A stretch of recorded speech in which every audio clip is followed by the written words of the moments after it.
Una ciutat com Calella ha de presumir dels espais que té i està orgullosa de les persones que la viuen.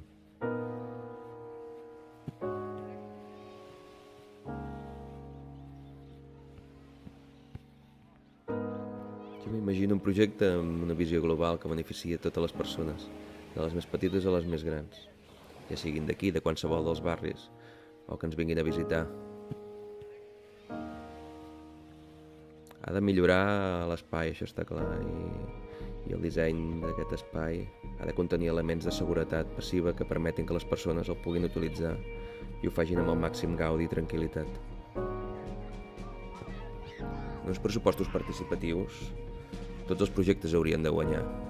Per tant, quan realitzes un projecte, jo crec que és molt important el cost mínim d'aquest projecte per tal que permeti realitzar altres dels que s'han presentat.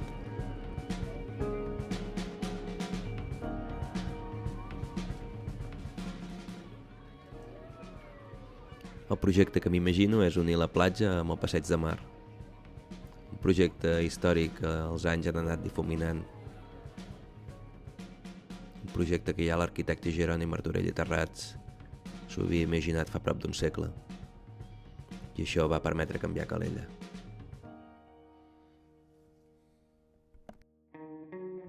El vídeo que heu vist fins ara i aquesta imatge mostren el passeig de Sant Feliu de Guíxols, que com moltes altres zones litorals tenen la zona de la platja i el passeig unides, i la circulació de vehicles i l'estacionament el disposen més apartat a tocar de la població.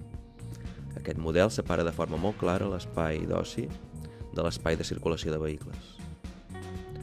Si observem com es troba organitzat a Calella, venint de la població, primer trobem la via del tren per arribar al passeig, un passeig que actualment té la zona compartida amb vehicles elèctrics i bicicletes.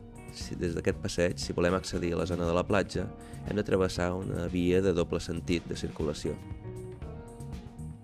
És clar que el canvi seria molt interessant de cara a les persones i a l'imatge del litoral de Calella, però no és menys cert que els que tenim uns 50-60 anys sempre ho hem vist així i, per tant, no parlem d'una simple reorganització, sinó d'un canvi de paradigma. Els canvis ens han de portar a millorar. I per això ja tenim el primer vistiplau dels serveis tècnics de l'Ajuntament garantint la viabilitat legal i pressupostària del projecte. El projecte es planteja des de la riera de Capaspra fins al rierany dels Frares i consisteix en organitzar i senyalitzar les zones d'ús i afegir-hi elements de seguretat per a les persones. Em proposo una ronda de circulació per fer que aquesta sigui molt més fluida, anant per la zona del passeig en sentit Pineda i retornant per la zona d'Ensam Claver. Això a la zona de Capaspra també permetria una millora de l'accés a la zona de la Nacional 2. Això s'aconseguirà concentrant el trànsit a les proximitats de la via del tren i permetent guanyar tota una zona d'espai de vianants que aquí podem veure de color verd, per tant, guanyar passeig.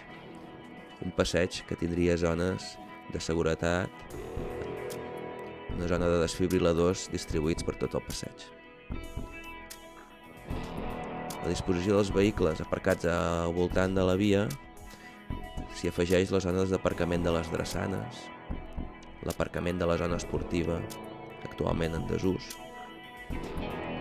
i un aparcament de serveis al darrere del cementiri. El cost total és inferior als 80.000 euros, fet que permet que encara en restin 100.000 per qualsevol dels altres projectes participatius que es presenten.